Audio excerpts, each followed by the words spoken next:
In northern Colorado, where people of all ages explore history, experience art, discover new ideas through dynamic programs, exhibitions, and events. My name is Justin Veach. I'm the manager of the museum's Stewart Auditorium, and we are coming at you live and direct from the Stewart Auditorium this evening through the special, unique properties of the internet and Facebook, and longmontpublicmedia.org, and local Comcast cable channel 8/880. Tonight's program is part of our Thursday Nights at the Museum series. That's right, every Thursday night here.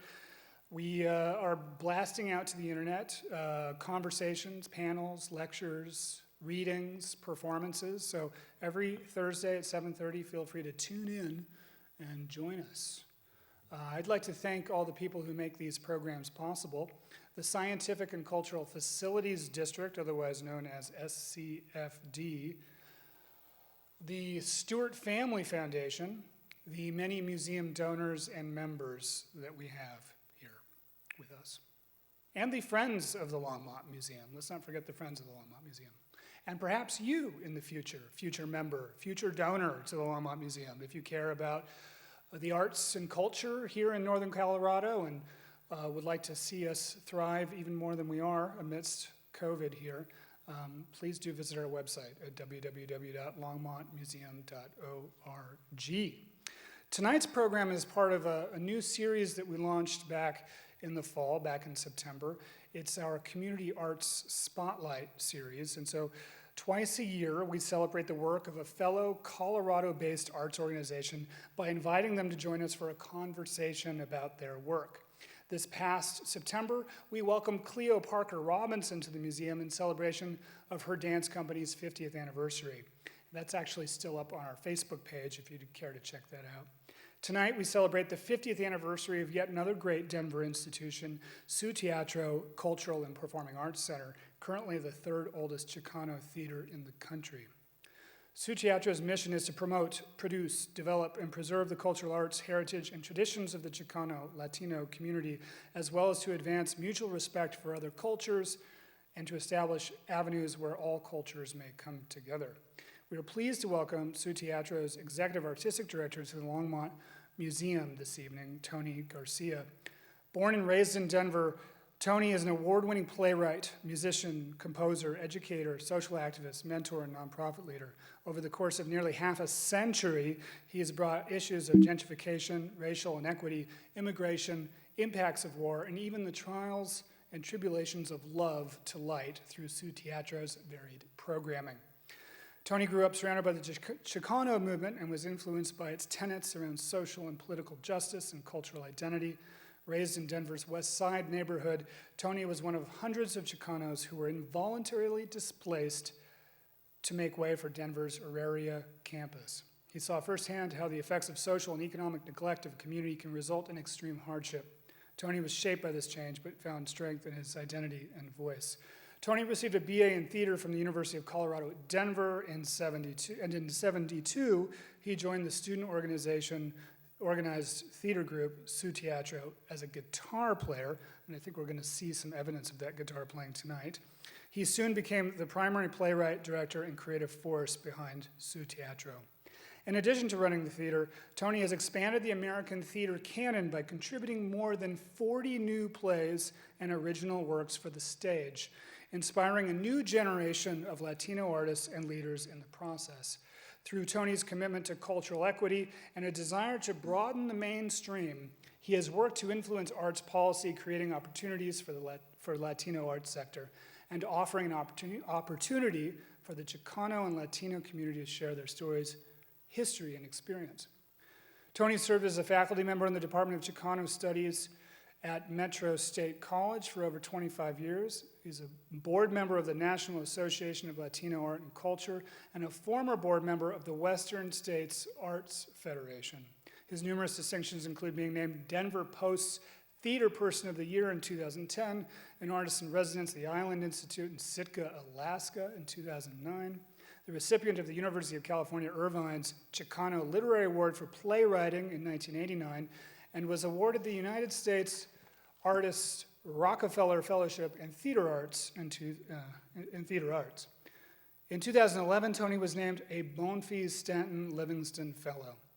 In conversation with Tony this evening, we're pleased to have another accomplished playwright, Bobby LeFebre. You may also know him as Colorado's Poet Laureate. Bobby is an award-winning writer, performer, and cultural worker, fusing a non-traditional, multi-hyphenated professional identity to imagine new realities, empower communities, advance arts and culture, and serve as an agent of provocation, transformation, equity, and social change. His work has appeared in the New York Times, the Huffington Post, The Guardian, American Theater Magazine, NPR, and Poets.org, and I'm sure many more to come. In 2004, Bobby co-founded a now transitioned award-winning nonprofit organization, Cafe Cultura, which was dedicated to utilizing poetry as a tool for youth literacy and educational and cultural development. Cafe Cultura used spoken word workshops, classes, and open mics to hold space for, center, and uplift marginalized voices, specifically Latinx and Indigenous ones, across the Denver metro area. Bobby is a two-time Grand Slam champion, a National Poetry Slam finalist, an individual World Poetry Slam finalist, a two-time TEDx speaker. He has performed at hundreds of cultural events, social actions, detention centers, conferences, colleges and universities across the United States and abroad. And of course, last fall, he paid us a special appearance for a reading. Holding a bachelor's degree in psychology from the Metropolitan University of Denver and a master's degree in art, literature, and culture from the University of Denver, LeFebre is a fellow of the National Association of Latino Arts and Cultures Leadership Institute, the National Association of Latino Arts and Cultures Advocacy Institute, and the Intercultural Leadership Institute. Bobby received a Cesar Chavez Peace and Justice Community Award, the MSU Distinguished Alumni Award, the MSU Chicano Studies Award for Commitment to Education, the MSU Statement Maker Award, and was named one of Colorado's top creatives by Westward Magazine. In 2017, Bobby was appointed by the mayor of Denver to serve a 2-year term as co-chair of the Denver Commission on Cultural Affairs. Currently, Bobby serves as a board member for the Clifford Still Museum, an advisory council member for the Latino Cultural Arts Center, an advisor for the Mayor's Denver Institute of Equity and Reconciliation, and a founding member of Interfest Denver. Bobby, of course, wrote the award-winning play North Side, which was applauded as one of the most successful theater productions in Denver's history. Premiering at Sutiatro Cultural and Performing Arts Center, the production intimately addressed the conflict of gentrification in Denver. The production sold out an unprecedented 30 shows with over 10,000 people attending. Bobby stated Northside served as an unapologetic celebration of cultural preservation and permanence and a eulogy to things lost.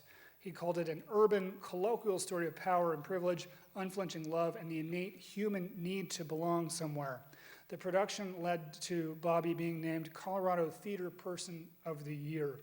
And in 2019, Governor Polis named Bobby Colorado's 8th Poet Laureate, making him the youngest and first ever person of color to be appointed to the prestigious position in the program's 100-year history. You know, we have a little video before we get going here that'll give you kind of an overview of Sutiatro over the years. Why don't we go ahead and roll that, and then we'll welcome Bobby and Tony to the Longmont Museum.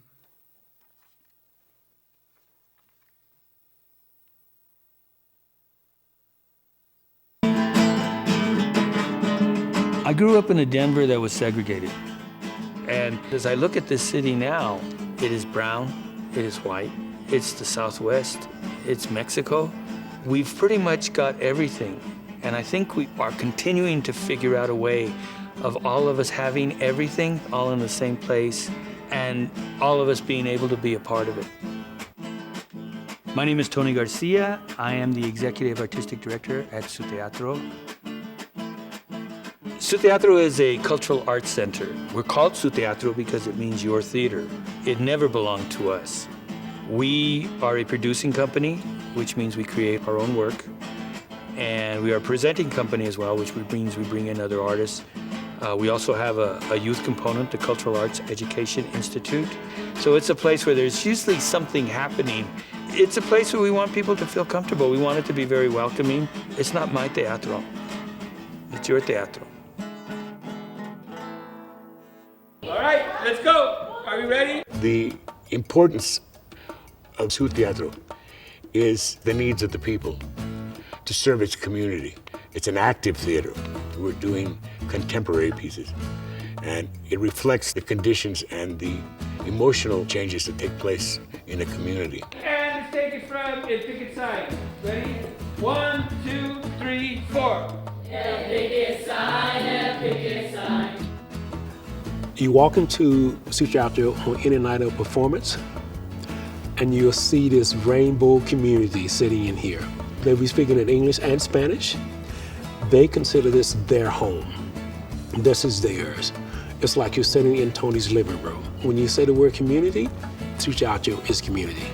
You're always welcome.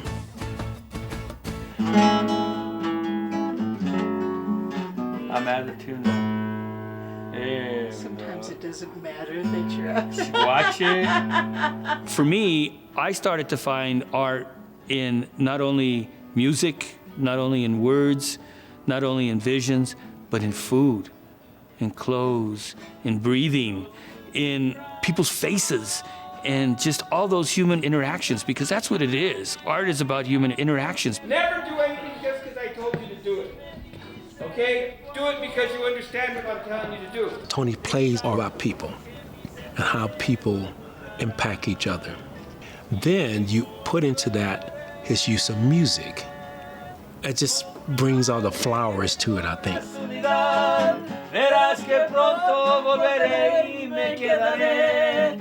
Music was always a part of our life. My mother sang, my dad sang. I'm not saying we sang good, but what I remember coming into my house is how the music took us through sad times and happy times and connected those pieces of our life. And it was about all of us being in that same room and doing this. Wow, we ended that one good for once. Okay, so after I say Chicano, We all say power, and then power. Story is the most important element to the understanding of who you are. And before we lose the next generation, we need to get as many of their stories told as possible. And the wonderful thing that Tony's doing here is to tap our community for those stories. If we win, we win. If we lose, we lose. But we'll give you a good fight. His sense of history, the importance of history, and the importance of not only his people, but the human race. He is a keeper of the flame, we like to say, the keeper of the cultural flame. So Tony is one of those that is never going to be extinguished because he has so many little fires that he's lit over all these years that are going to keep that flame burning. We have been here since the beginning, and we will be here in the end. I have never felt that what I have done for my community was greater than what I have received from my community. I feel as an artist, I'm not sure that there is another artist who may have gotten as much out of this community as I have. I've always felt as though I was the recipient rather than the donor.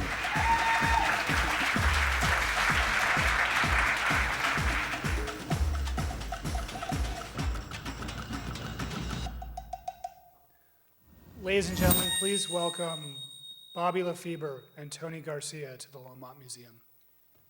Thank you so much for the introduction. I enjoy just listening to Tony's bio, and I wish I could hear more of that. And it's amazing what a good video can do, Tony. Made you look really fancy up there on the screen. I don't know, man.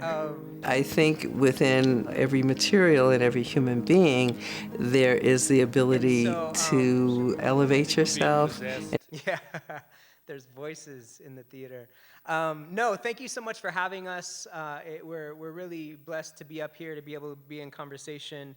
This is really, really important for me, and it's exciting for our company to be able to share a little bit about our history, a little bit about where we've been, where we're at, and where we're going. Personally, I've been a member of the Teatro since I was 18 years old, and so watching this theater grow and nurture the next generation and grasp those roots and move forward is really, really important. So hopefully for those of you who may not be familiar with our theater, you'll learn some things this evening. But let's just start at the beginning, Tony. Talk to us a little bit about what is Sutiatro, when was it founded, how was it founded, and why? Thank you, Bobby. I liked hearing your bio too. I feel like we should be obligated to die or something at this moment. We will ascend into heaven at the end of our bios. This is the last thing. There was, and maybe I'll start editing a little bit. Sutiatro is a product of the Chicano movement, a movement for social justice that had at its peak from 1965 to 1975. Denver was a hub of the movement, and we were driven a lot by the activities and the actions of the Crusade for Justice and Corky Gonzalez, and it raised a consciousness amongst all of us. I was not a founder of the organization. I think a lot of times people think that's just because I'm so old, I must have been there at the beginning. But I was 19 and I saw them perform, and as I said, they used to do skits, and between the skits, the actors needed somebody to make noise, so they used musicians. And I played guitar badly, but I made a lot of noise, and that gave us our bridges that we needed. And so that's how I first got involved in the movement. But it was the first time, I mean, in the Teatro, but it was the first time I saw myself on stage, and I saw those stories that I saw characters that looked like people I knew. I saw people from my neighborhood. I saw people in my family.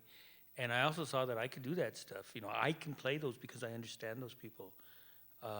And so that was my impetus for doing that.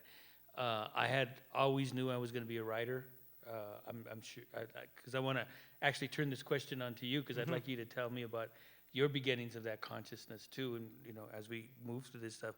But I didn't do a lot of things well, but I could always write. I was lucky I had older brothers and sisters who actually taught me how to read and write when I was like 4 or 5 years old. So by the time I went to first grade, I was doing that stuff already. Not like I was brilliant. It's just that now we teach kids to read and write at 4 years old, and that's not what we did then. So that was how I got connected to that. So can we then ask you, because I like the idea that you and I can, I think there's so many, I think at times parallels between what you're experiencing on a different level and what I was experiencing, and I think you and I trade a lot of conversations about that, and I'm really appreciative and proud of all the work you're doing. So let's start about you as an artist, and what was the impetus for making, when the light went on and you said, that's what I'm going to do? Yeah, I think, it's funny, I just posted a video of this the other day. I always credit two things to me coming into, writing and performance. One was hip hop culture. I grew up listening to hip hop, and that influenced me a great deal. But I actually I would say that before I was a writer, I was an actor, and so the theater was the first place that I had really found that artistic spark that you're talking about. I was in middle school, and Mrs. Barbara Allen, if you're out there, she was the first person to approach me and say, hey, I think you would be good in theater. So she put me in a play for a competition called National History Day, and we did a show about Jackie Robinson breaking the barrier, the color barrier in sports. And the first time that I tasted what it was to be on stage, I was hooked, and then I sort of left from there, right? And it wasn't until college, really, that I started to really understand writing better. I was reading literature that had, characters that I resonated with by taking, Chicano studies classes with one of my old mentors, Lalo Delgado. He was an old Chicano veterano poet, introducing us to stories about ourselves, taking African American studies classes and learning more Black history and reading more Black authors. So that turned into me, honing those skills and becoming a performer. And, here we are today. So being able to share this space with you, as a mentor, as a coach, as a friend is really important. In the video, you mentioned, that this is Sutiatro, right? And for those of you who don't know what that means, Sutiatro means literally this is your theater. What's that philosophy like? Why Sutiatro, and how has that been sort of a guiding philosophy for the community-based work that we do here at the theater? My understanding of the founders and how they came to the name is the company in the early days really did a lot of performances wherever you were at. And Luis Valdez, the founder of the Teatro Chicano movement, says if the community can't come to the theater, then the theater has to go to the community. So that was a real strong impetus for us to go out and be wherever you were. So we performed on picket lines in the parks and in the prisons, not as members, but as visitors. And so we really didn't live in a stage, work on a stage for almost 17 years, really. So the whole idea that we were going to be in your neighborhood, in your community, because this was your theater, and eventually evolved to this thing of what we do a lot more now is that we are also telling your stories because your stories are our stories, and our stories are Colorado stories and U.S. stories as well. You know, I think we went through a period where we talk about Jackie Robinson or we talk about Cesar Chavez, and we think about him as a black hero, or Cesar Chavez as a Chicano hero, and that's true, but I think they are American heroes. They were born and raised here. These are the American stories. And I think that became something that evolved, that you is our community, and it's funneled through us. And it's your children, it's you on stage, it's your children on stage. We have in our space, other people utilize their spaces, and I told the story. We've had some youth programs that have come through where they charge like parents $1,500 to $2,000 for their kids to be in a musical. And those kids, when they come on that stage, everything about those kids tells them they belong on that stage. They have that sense of this is me, and this is what I belong, this is mine. And I believe that our people have that same right, and our kids have that same right too. So it's kind of, it evolves itself and connects to the piece of In Lakesh, you know, that you are my other me, which is a Mayan concept that we also have learned, and we practice an understanding about that reciprocity or something like that. Yeah. And so what's the, what would you say is and Danny mentioned this in the video also, Danny Valdez, what is the cultural value of storytelling, especially stories that are of the community, for the community, but also there's a broader reach. You know, Sutiatro, I think a lot of folks know that we're based in Denver, but we've had, you know, a national presence. And so what traditionally has been how has story helped us understand ourselves better, and what's the cultural value of that? My mother was a great storyteller, and she at night when we didn't have a TV when I was 5, 6, and 7 years old. We didn't get one until after we moved into the projects. I don't know if that was our economic change, but before we moved into the projects, we didn't have a TV. We must have got a used one from somebody. But after dinner, my mother would gather us around and she'd tell us stories. And her stories always, there's some great stories. I've tried to write some of them, but she was just a really wonderful storyteller. She knew how to keep us engaged all the way through it. But it wasn't until later that I started to realize that a lot of stories my mother told me were stories that she had already heard, that she had just put our family's names in attachment to it. So Jack and the Beanstalk actually wasn't Joaquin, a cousin that was related to us. And so I started to learn. I mean, the biggest thing is identity, is that, and I think you can't examine the piece, that aspect, unless you counterpose it to racial segregation, marginalization, and elimination of people's histories and people's identity. We know that they had Indian schools with the idea of teaching the Indian out of them. My mother came through a generation where all of their names were Americanized or anglicized, and so that idea of who we are, where we came from, and what our value is, then also gets lost in that, because we can only track our value through Eurocentric eyes, through external eyes. And as I got older, I realized that this was institutionalized, this was written about, this was theoretical. It wasn't just, just an aspect that somebody thought this thing. This is really, was this idea that the way to euthanize us, if you would, or sterilize us, was to make us rudderless, and so all those things kind of evolved in it. So storytelling is about identity, storytelling is about place, storytelling is about our history and where we belong. And it is a strengthening piece. It teaches us values, and it's not just that. It's that we start to find, as I said in the video, we start to find those stories in everything that we do. We're going to do a piece about a guayabera. If you don't know what a guayabera is, a guayabera is a Mexican wedding shirt. It's a beautiful embroidered shirt. But our stories are in our clothing, our stories. So you start finding stories in more place. Yeah. When did you realize that you were a storyteller?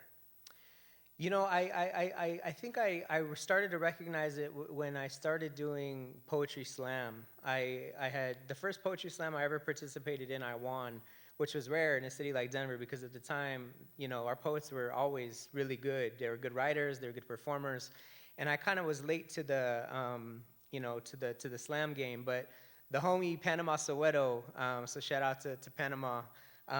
He had convinced me to come through and slam, and I thought it was kind of corny, like, how you gonna like be in a competition with poetry. I thought it was kind of weird, but then I went and I hadn't prepared, and I had my poems memorized, and I performed, and I won, and I started to really. It wasn't really about the winning for me. It was about connecting with an audience and being able to share that story with them. And for me, that's where I always, when I'm on stage, that's where I get the inspiration, is feeling that connection with the audience. And so I started to write more, and I started to study more, and my writing was becoming better. And then I just really enjoyed it. And I think that passion pushed me to want to be better, and it challenged me to do more with it. Watching, people around me do things, it just really helped. And you mentioned something earlier that I think is important, right? Like in the 60s and 70s, we were starting to understand that we could be rooted in ourselves, right? We didn't have to lean on whiteness or white supremacy to tell our stories. We could come out of that sort of oppression that has been forced on us for a long time. And that was also clear to me in college when I started taking Chicano studies classes, was we don't have to use whiteness as the excellence marker, right? And so I think the reason that places like Sutiatro exist, and Justin mentioned earlier that Cleo Parker Robinson is also, over 50 years of this work. The reason that these institutions exist, these black and brown institutions, is because mainstream institutions, there was no place for us to be. So we had to create our own institutions so that we may be able to tell these stories the way that we want to tell them without interruption. So thinking about 50 years, Tony, how has it been 50 years? What has kept the Teatro alive over the last 50 years, and how has that longevity sort of played out? I don't think anybody starts off to say, I'm going to do 50 years. Somebody asked me, my partner, I'm in a relationship for like 25 years. Uh-huh. We're still very much in love. We don't live together. We figured that piece out. Do you think is that a key? Oh, man. Is that the key? You can ask her. She goes, he gets to go home and leave me alone, right? Okay. It's really, I think in contemporaries, it gives us a lot of independence and power on our own spaces. I respect her space when I'm at her space. It eliminates so much. We have a tendency to get into each other's business if we're sharing so much, and I don't. It's her business. I trust her. She doesn't need my opinion, and it works out really, really well. But we didn't start off to go and say, let's have a 25-year relationship, because I think it just doesn't happen that way.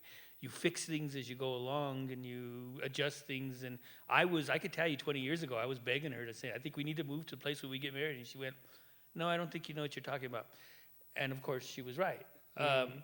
But this is the same thing with the Teatro. The parallel with the Teatro is that every time we needed a change, every time we needed to go to another space, it was our community that was there for us. When we moved into our space at Elyria Elementary School, I lived in the neighborhood. We were driving by, I was driving home and I was driving with somebody and they said, that would be a good space for you guys. And it was like, that's the stupidest idea I ever heard. School's all worn down, nobody, I remember my daughter Mika, we used to drive by there and they were gonna build a school for her and she thought she was gonna be able to go to school there. They never built a school. Thanks to the Bushes, and the economy falling out, the real estate market falling, the place was available and it turns out the city had it. And turns out later on that we had people who were supportive of the Teatro, who were involved in the city, who really negotiated a lot of stuff to move us to that space to get us in there. We had no idea that they were doing all these things. So there was always this other vision, this other place of our community going, here's how we've been watching, this is what you need. We moved out of Elyria because our community wanted their parking spaces back. You remember that we used to do shows there and they would just fill up everything, and we were starting to do shows 4 and 5 nights a week, and they were like, why don't you guys go someplace else? And that was the impetus for us to move to the next space. We moved to to doing shows at the Auraria campus annually, and you were in some of those, and you were part of that.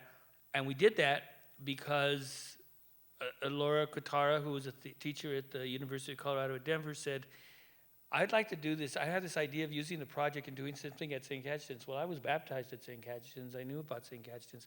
And the Colorado Council on the Arts at the time had this community investment fund. I don't know what it was. It was only $20,000 in the pot. Do you know this story? I applied for the whole pot. Give me it all. And they gave me half. Hey. And that's how we started doing the productions there. And those became larger, much more involved productions that involved much more music than we had before. And that's when we started to bring Danny Valdez in. And it was all those, then we were on the campus, and that's when we first produced not only The Miracle at Tepeyac, but also the West Side Oratorio, which I think was an artistic level rise, and then El Sol Que Tu Eres. And I remember El Sol Que Tu Eres because I ran into you, and I gave you 2 tickets to the show, and I said, I want you and Claudia to come because we need pretty people in the audience. Do you remember that? I do remember that, yeah, I do remember that. And so you're watching the show. You've seen the other stuff we do. What was your take on it? How different was it from what we had done before? Yeah, it was incredible. My first interaction with the Teatro before I knew you or before I knew the Teatro, my dad used to tell me to turn on public access, and you all used to have public access plays on TV. So I would watch Sutiatro shows at home on public access. And, at the time, my parents were super supportive, trying to find me, acting work. Back in the day, there used to be audition notices in I think it was the Sunday edition of the Rocky Mountain News. So my dad would cut those out, and, I was taking acting classes. But I was watching the Teatro on public access, and I think I was 17 or 18 when I decided to come and audition for the first time. And that was really, really cool. I think we still got my old headshot somewhere in the Teatro. But it's, and I don't even think I booked anything the first time I auditioned with you all, but I started to embed myself in the community, right? And what happens at the Teatro is, folks come and go, but there's always a base, there's always a home there. And so me watching the trajectory of everything that Teatro has been through, it's been really, really, it's been really cool to watch. And I guess one question I have in that trajectory is, you talked about kind of the ways in which we've moved through space and communities, and now rooted again in the West Side.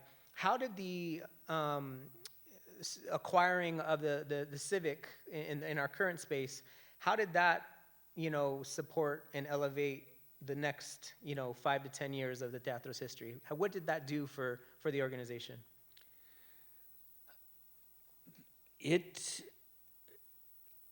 It changed us, but I think that one of the things that changed, the biggest thing that changed, was the perception of people in the broader community, even in our own community. I thought we'd actually be more centralized because we moved downtown, but actually we've moved out of the center of the Chicano sphere, because everybody lives up north and west, And so some people have said, you move further away from me. But I think there was a lot of eyes on us as to how successful we were going to be. And the transformation had to be organizational quite a bit. Our budget tripled after 5 years, and it's tripled again, and not tripled, doubled, and then doubled. So we're in a significantly different place, thanks to Northside and a lot of the support of the community. We're very close to paying off this facility. So the perception of us as an institution changed. It forced us into that space of talking about sustainability, capacity, and organizational structure. And that fed the artistic product that took place on the stages. And we had already started to evolve that, but it really put us in a different position. So it brought us a broader audience. I mean, our old space held 100 people, and now we had multiple spaces.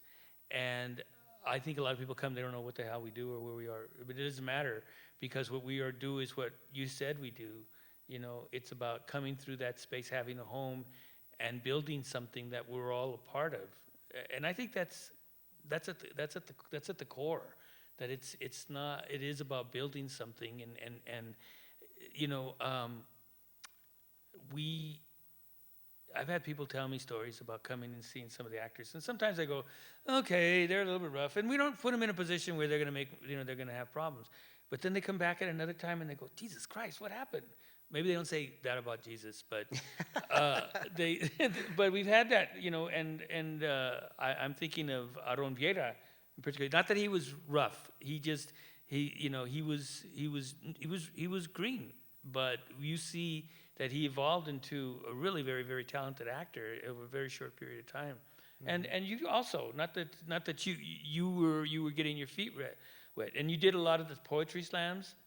And the first time I ever made any money off of poetry was off of a performance that I lost the Barrio Slam. I didn't win. I didn't have no business coming. So the way it would work is if you won the Barrio Slam, you would come back and open up for the Poetry Fest. It was you know, and so I lost the slam, but you all invited me anyway to come back the next day for whatever reason.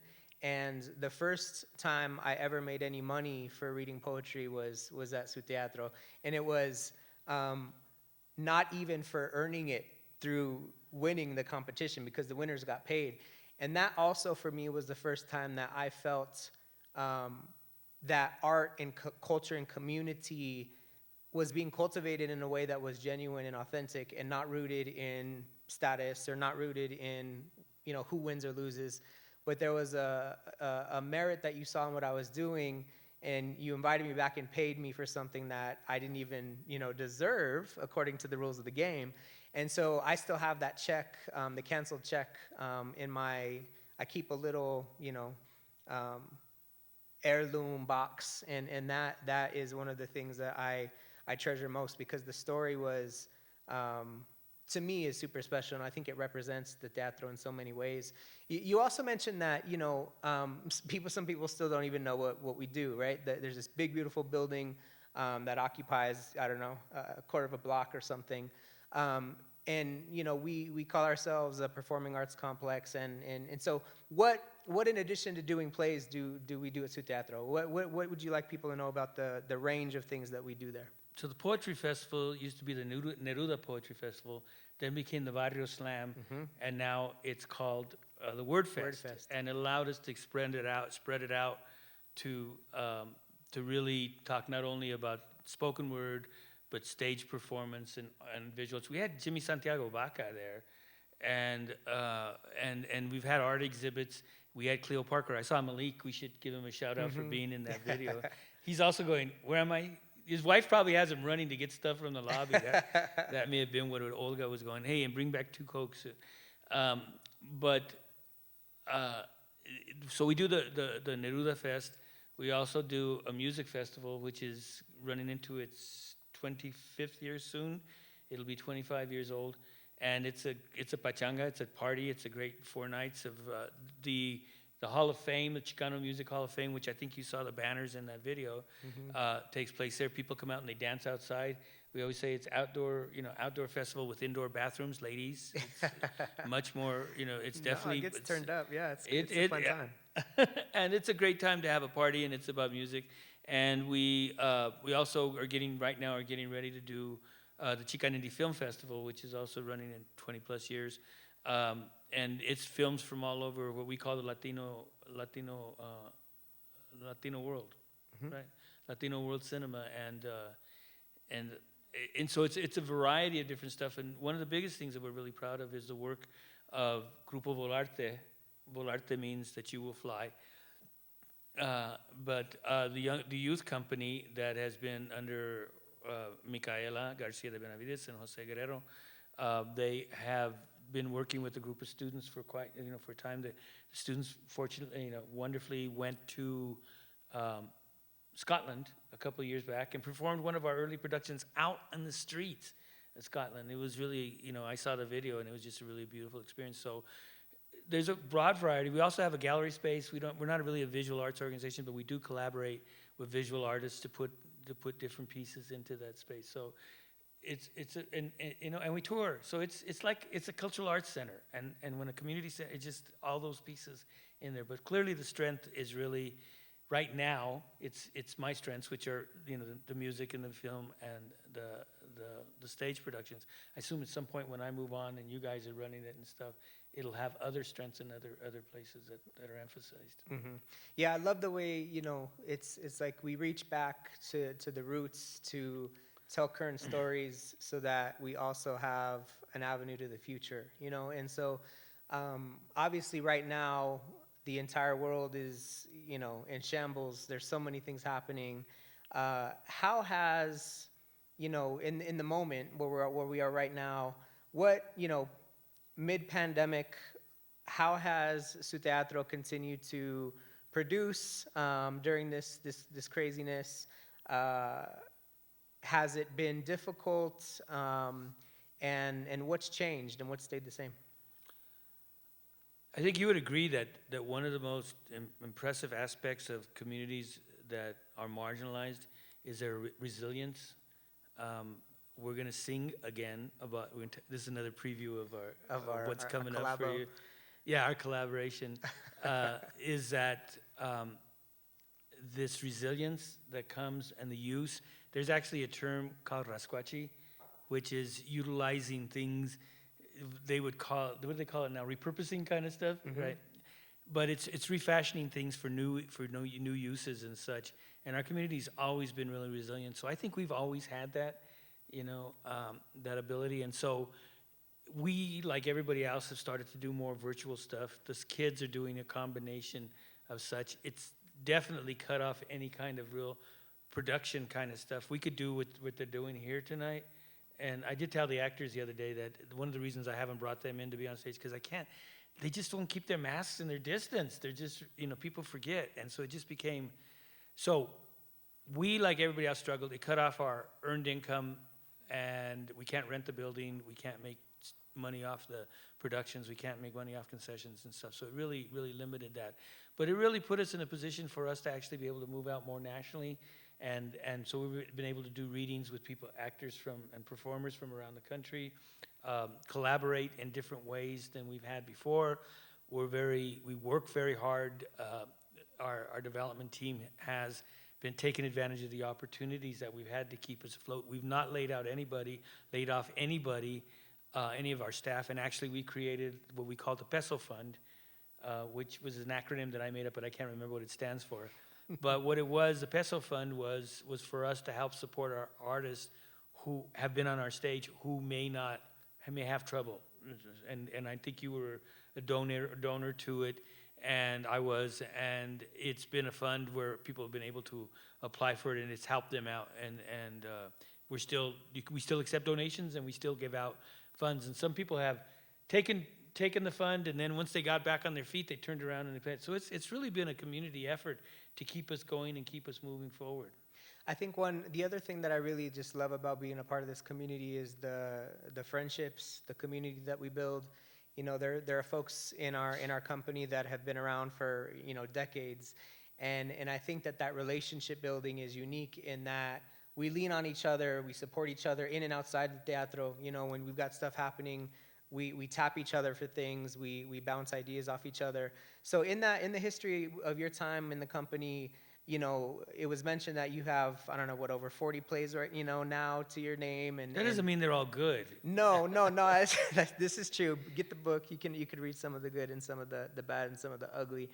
But is there a period of time? Is there a production? Is there a single moment in the Teatro's history that you go to as sort of the defining moments of the company, or is there a piece of yours that you are more proud of? Is there a moment that you did something that would rise to the top of all of the things that you've done?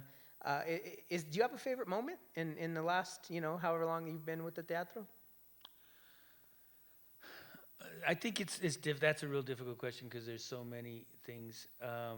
I have moments, okay, if I can.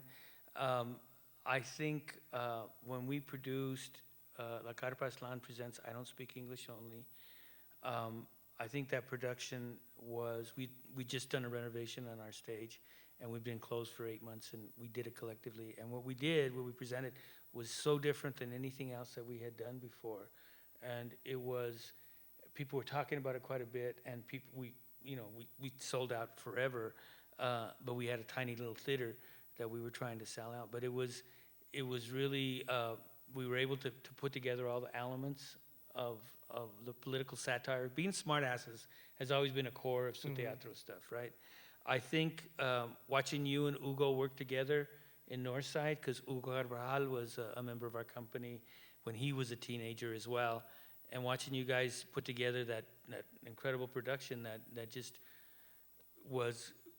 spoke to what was going on in our city in a way that nothing could articulate it, and watching. So for me, it's not necessarily watching what was on stage, it was watching you two up there watching the show and just watching your smiles at different times and your reactions to different things that were taking place. So that's kind of where, if it's, there's a video of my daughter in one of her productions, that to me is a big deal. So rather than, and you guys know this from being directed by me, I have a real tendency to turn my ear towards you guys and listen to the audience a lot, because that tells me a lot of stuff. So it's audience reactions. It's a moment when I know something is coming. It's coming up, like in El Sol que tú eres, the moment, because it's the story of Orpheus and Eurydice, the moment where she calls out his name and we all realize that she's going to die and everything. And to me, and the audience would gasp. I love that. I mean, to me, that would be like it's all worth the setup. Yeah. So yeah, it's the manifestation of your work, and I think that's one thing that I enjoyed most about the run that we had with my show, was that I attended mostly all of the performances, and every night's different, and every night the actors give you something different. They gift you with new moments, and maybe they'll take a pause where they didn't last night, and it completely changes the context, and it's a really beautiful thing to watch. And I always say, for me, the love is in the process for me.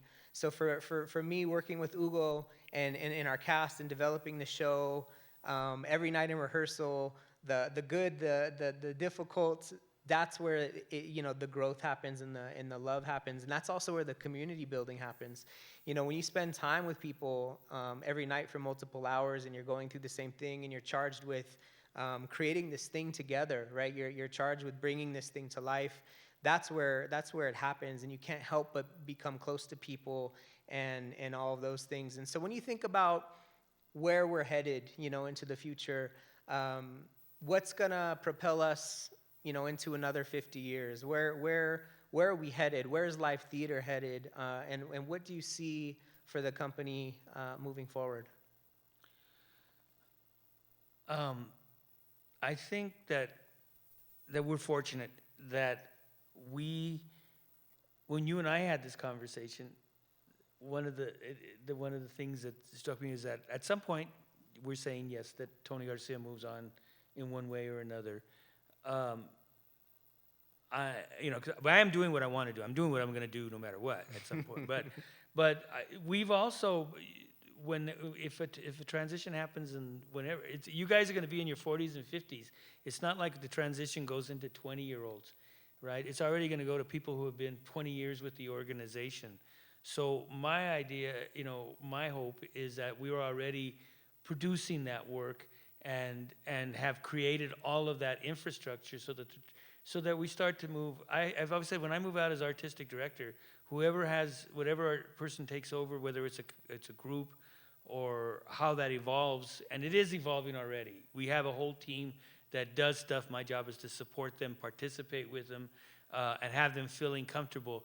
What happened with Northside was really important because it really was a vision of a next generation that can have their work placed on that stage and can stand on its own and has the skills to stand up as a quality production and understanding all those. We have enough experience and knowledge to do that.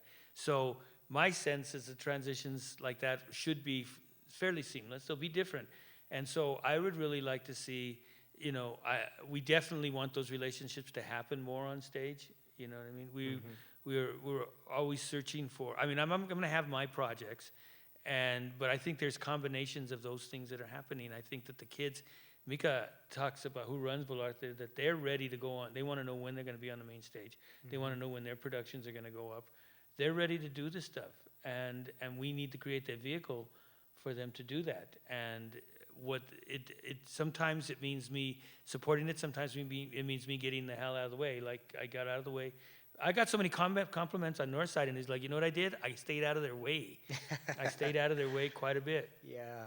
Except when we asked you, like there were still times where, one of the things about that show that I still am so grateful for, that I was so stubborn about, that I didn't want to do, you had given me the note that you need to add this other character, and that was the Mr. Lujan. I had written this story with a series of monologues from a woman character because I wanted to center, a matriarch voice in the piece.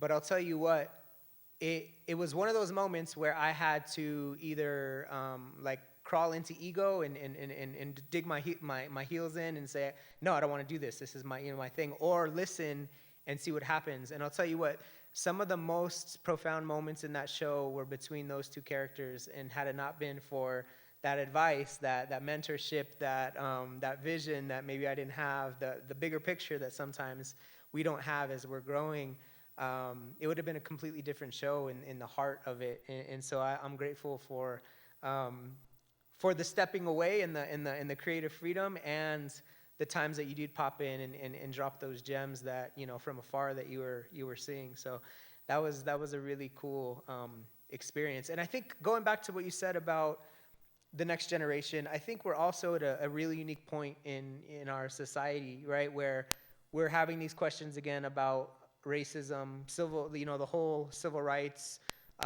struggle is hyper present, and it'll go away once it becomes less fashionable and people go back to their normal lives.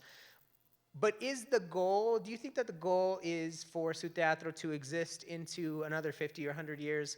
Or is the goal for our society to become so well integrated that ethnic, specific theaters and spaces don't need to exist because mainstream institutions have adopted our stories as norm and centering our lives? Or is it always going to be necessary to have spaces like Sutiatro that live outside of the mainstream? Do you want like a one-sentence answer? Yeah, because we have like 5 minutes left and we still have to make people laugh. And no. We have 15 minutes. Thank you. Oh, Mika. 15. Okay. Word up. So the answer is yes and no and maybe. Okay, so long answer. We have the Bolshoi ballet. We have Chinese ballet. We have kabuki. We have. There's the idea that we're a homogenous group of people, of communities, is not. It doesn't make any sense. It's not true. It's not accurate. I think that.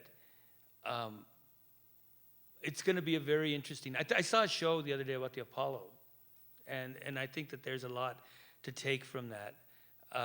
because you saw the aspect of those, a lot of the groups that came through there, and performers went on to mainstream success, and then the organization fell. It's like what is it? It's a 6,000 seat theater. It's huge, and so the model that they had for that wasn't going to work in the long stream.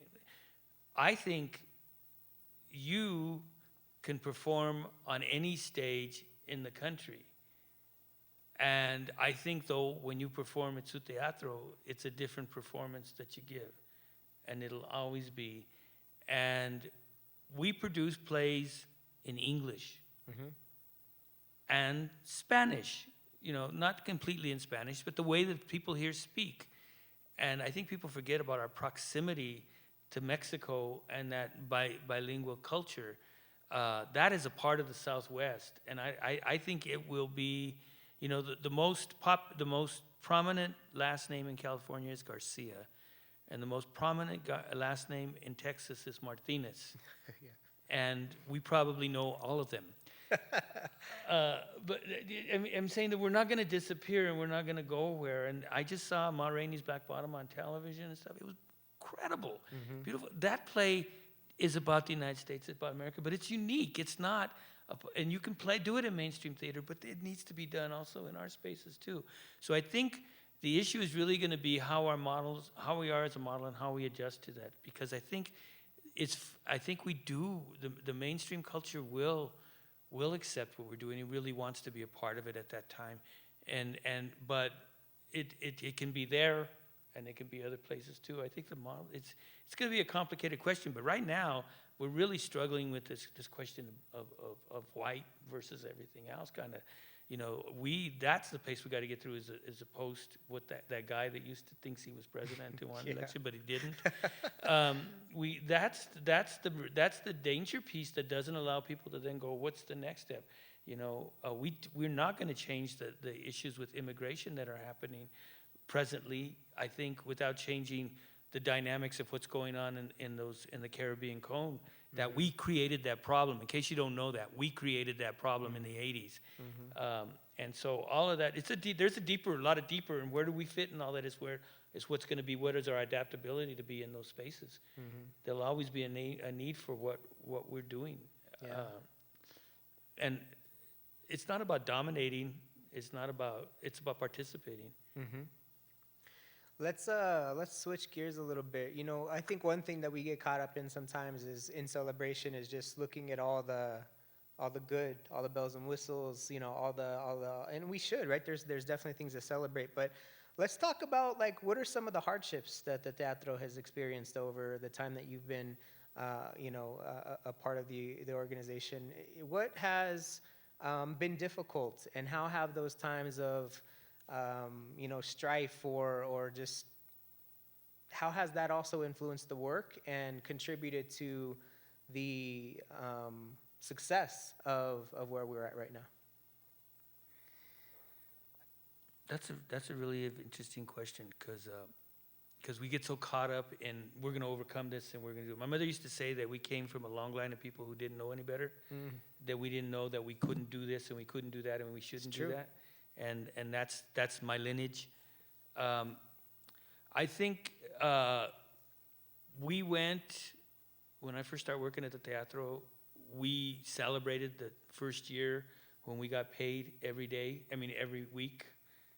That there were times, 3 months I think is the longest period I went during that period without getting any funds. I think that there was a period, there was a point where I had to let the whole staff go because we just did not have. So financially, it was rough. There were some really rough spaces. I think the transition from the Centro to the Denver Civic Theater, it was just so intense on the staff. And when we first moved into the Denver Civic Theater, we had activities 300 days out of the year, 300 activities in the year, 50 weeks out of the year. We were just, and the board had created a 5-year plan. And when we moved into the theater, the Civic, we were already on year 3. So it jumped ahead so fast for us. And I was so busy running 3 buildings that all I did was eat. I was at 207 pounds. And then one day I looked in my daughter Mika, who's in the audience, she said, I came back from the doctor and she said, what did the doctor tell you? And I said, the doctor says I'm fat. And she said, you had to go to the doctor to find that out? Couldn't you have just looked in the mirror? So nothing against that extra weight for other people, but for me, that meant that was indicative of the strain that had been placed on my body. But also, I think, just the difficulty of the tragedies. I think this is one of the most difficult periods for all of us in general. We've lost people from COVID. We have a company member who lost his mother. 2 of them, Manuel lost his mother too. And we've had company members have gotten sick. People within our artistic circles, musical circles, Freddie Rodriguez died. All of that stuff. That has been probably more wearing on the Teatro than anything else. We went through a year, 2 years, right after we moved into the Civic, the HVAC system started going out. We had last year when we didn't have any heat. Now we got brand new heat, but we got nobody in there, right? And we had another place. So if you want to talk about any kind, I could tell you the time they took all the HVAC system out of our windows, and we walked in and all the windows were gone because this is at the old space because somebody had taken it. We could tell you all those kind of nightmare stories, but I think the difficulty now is just not being able to take care of our people. And I don't mean necessarily always financially, I mean emotionally. Mika was telling you about going to the company meeting and all they wanted to do was laugh and joke because they miss each other. Yeah. No, I think that's right. I think when you connect with people, you start to care about them like family, and I think that's one thing that we do is we look after each other. And we were joking when we were talking about my time with the Teatro.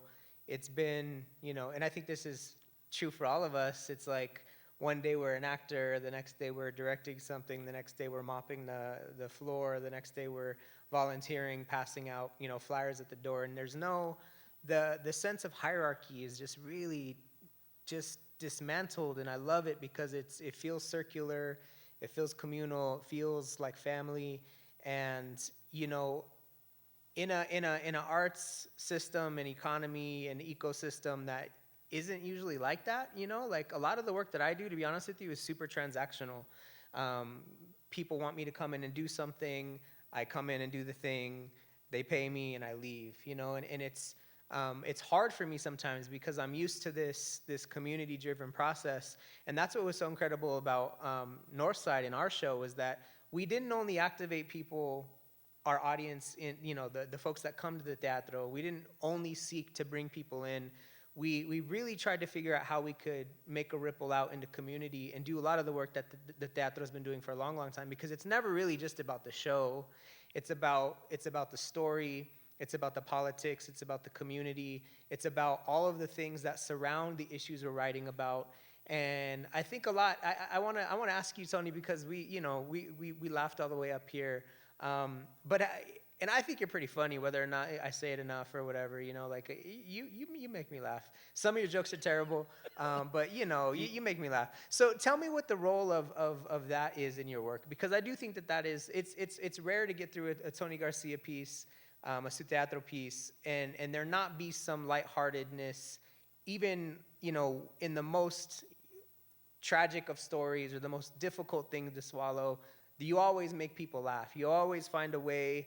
And I try to do that in my show. I try to replicate some TG humor, like I knew what you do to an audience and how, like you're saying, when you're in the audience and you hear people reacting to your joke, when you write that joke, it has a different feel.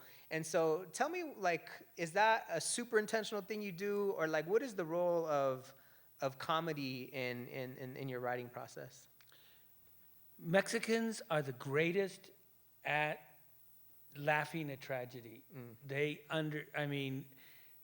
And flipping them back and forth, right? You've heard me say this before. Our love songs, our greatest love songs, are all about how bad the relationship was, right? And how screwed up it was, and how we're getting the 5-minute. Okay. So I'll make it real quick. So I don't necessarily think I'm funny. This is just the way things come out. That counterposing. I learned also, Luis Valdez once told me that he says, when you got them really, really laughing, that's the time to flip them onto the other side to get them to cry. So out of those moments when it keeps them off balance and it keeps you in control of what you're doing. But in reality, it really is the way that I see that things come to me and they come out of me. But I love the idea that some of the greatest tragedies and stuff, after they've passed, Chaplin says tragedy plus time equals comedy. So I didn't make that shit up. Oh, am I supposed to say that? I'm sorry. Yeah, I think we're all right. I didn't make that up. I just know it. When I was a kid, I would go to mass and the funerals, and if somebody cried hysterically, we would be in the back laughing hard. It wasn't our tragedy. So it's always about, there was something warped there, and I don't necessarily go out. When we go and do the curtain speeches, people go, what's your jokes tonight? And it's like, I'm not planning them. I'm just going to talk. And for anybody who hasn't been to a Sutiatro show, Tony does a curtain speech at the beginning of every show, introducing the show, talking about community, and it always lasts way too long, but it's okay. We're in the back there as actors, just like, come on, Tony, like, what is going on? And there's like, sometimes we'll even bet, we'll be like, I say it's going to be between 5 and 7 minutes, and then others will say, no, I think it's probably going to be between like 9 and 13, and I think I made a couple bucks. So one last question, Tony, before we get into our final. We got 3.5 minutes on the song. Yeah, okay, that's right.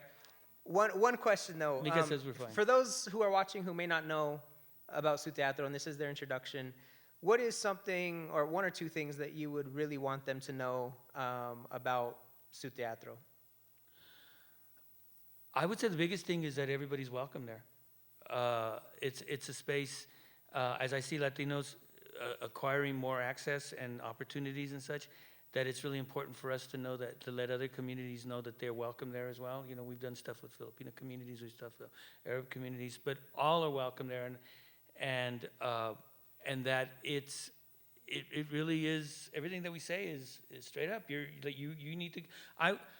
I want people to come into a place where they feel that they belong. I always hated the idea of this is my space and you can't do anything here, and I've always disliked that. So I want you to come in. I want the music to be loud. If I had my way, I always talk about doing this. I want to record a bunch of people laughing and joking and play that with the house music, so that it always sounds like there's music and there's happening. Because it should be a place where you can eat tamales in the seats, and you can go and kick your feet up, and because you know what, people take better care of our place because they feel that they belong and they respect it. I've seen people mop up things, clean up stuff because they feel that they belong and they respect it. That's community. That's ownership.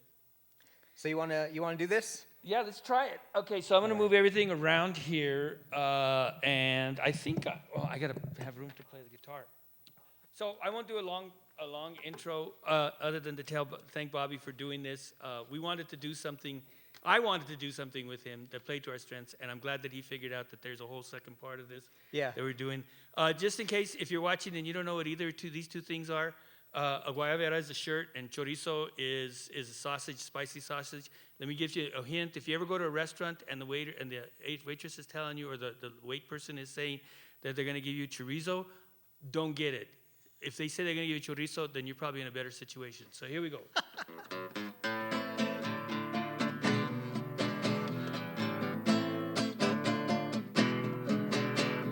Chorizo.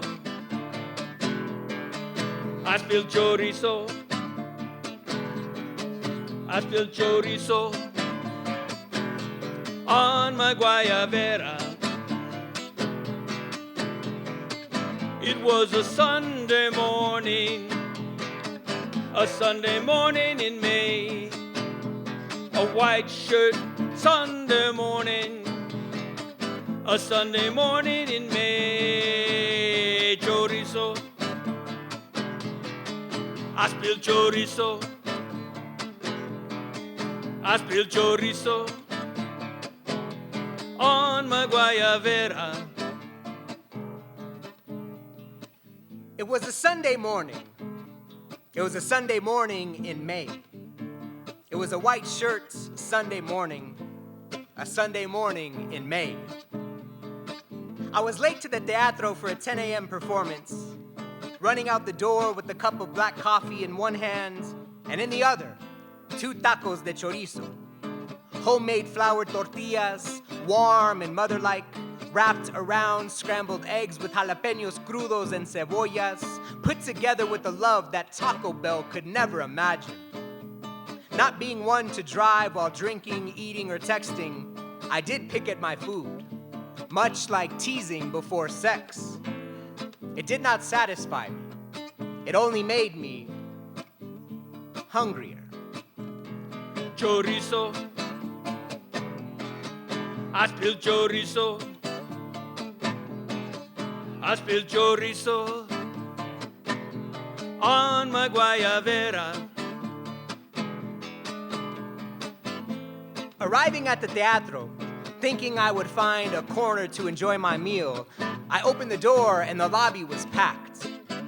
Fighting my way through the crowd, trying to get to my food, I could sense the warmness fading from my coffee and my tacos de chorizo, which rested on the table where I had left them. As the crowd entered the theater, I moved to the tacos, stuffing them as fast as I could in my mouth. I filled my cheeks so much that my lips could not touch, forcing my face into a broad smile that made it look like I was constipated. I walked into the theater. I tried to finish chewing and swallowing before I spoke. The house music lowered. The lights rose. I wiped my lips and smiled. As the audience applauded, I lowered my head as if to bow. And I realized I had Chorizo. I spilled chorizo on my guayabera. I love guayaberas. Perfect for middle-aged guys, bulky to hide the expanding waistline. They're fashionable. You can wear them to any event, and they are very Mexican. And I love being Mexican. And I love chorizo. For all its mixed together spicy, salty greasiness, it's one of the most brilliant examples of Mexican resilience. To take whatever parts are left over from the cow, we would salt it, spice it, and let it back into its own greasiness. As I bowed, I saw that squarely in the middle of my pure white guayabera, there was a reddish-orange chorizo stain. I pointed it out to the audience. They all agreed that they had indeed noticed. Chorizo. I spilled chorizo. I spilled chorizo on my guayabera. The audience began to point out their own stains. There was spaghetti, menudo, pozole, beans, coffee, soup. You name it, they had spilled it. For the men, the stains all seemed to rest on the stomach. For the women, the food never traveled south of the chest. The women were quick to point out the stains on the men's shirt. The men seemed to be less aware of the stains and even less concerned. I began to see the chorizo stain on my white guayabera as a metaphor for my life. As I bask in love for my culture and my people, I am a victim and a beneficiary of the dichotomy. As an artist, the idea of perfection sits in contradiction to my work.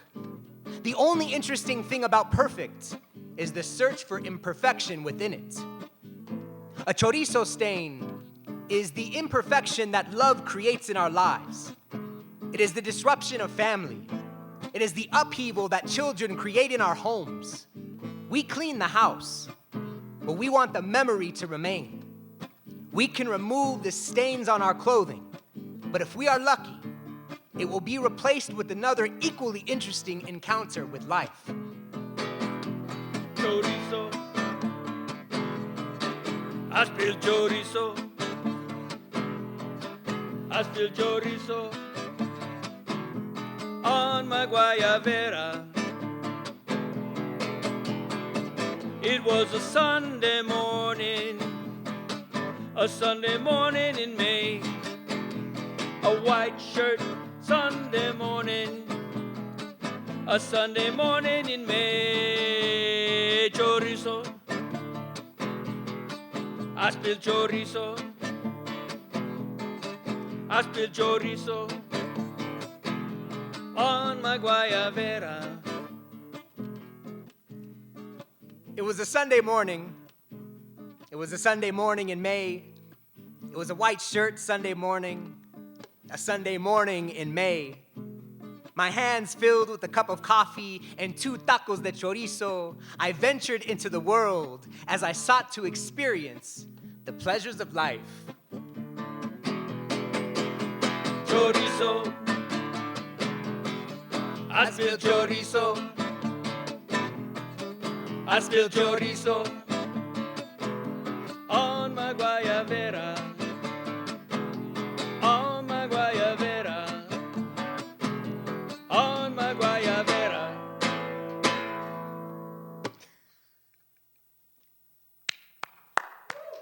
Thank you, guys. Thank you all so much for having us. Oh, let me take my mask off. Ladies and gentlemen, please join me in thanking Tony Garcia and Bobby LeFebre for joining us in celebrating Sutiatro's 50 years. Wishing you another great, wonderful 50, Thank you, Justin. or 150, or 1,000. You just asked me if I was 100 over in the lobby, so so I must have another 50. Thank you. What an honor to have the Poet Laureate of Colorado read your poem. Duh. I mean, what an honor to have you both here. I really am so pleased that you took us up on this invitation to come on up to Longmont and share a little bit about Sutiatro. I hope you'll consider the Longmont Museum Su Museo. That's Ha, it. you like that? That's it. We were going to take some Q&A from Facebook, but I don't think we have any. I'm afraid we'd run out of time. So we'll just have to have you back for something. You guys come back up to Longmont sometime?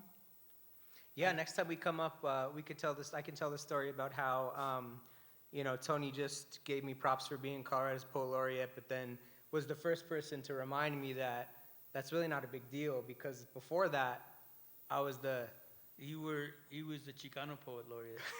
and that's really what matters. That's like That's this, right. and then the Colorado one is Exactly. Right. It's all downhill from there, Bobby. That's it. It's all good. Thank you both. I hope you'll join us next week, ladies and gentlemen, for an NCAR Explorer Series program. That's next Thursday at 7:30. It's on Front Range air quality. So if you're interested in the air you breathe around here, you'll want to tune in to that. Thanks again to you both. Thank you, Justin. you. Thank you, crew. You guys are great. Give Yeah, yourselves everybody. a round of applause. We Thanks always for those who appreciate tuned you. in. Take care, everybody. See you on the internet.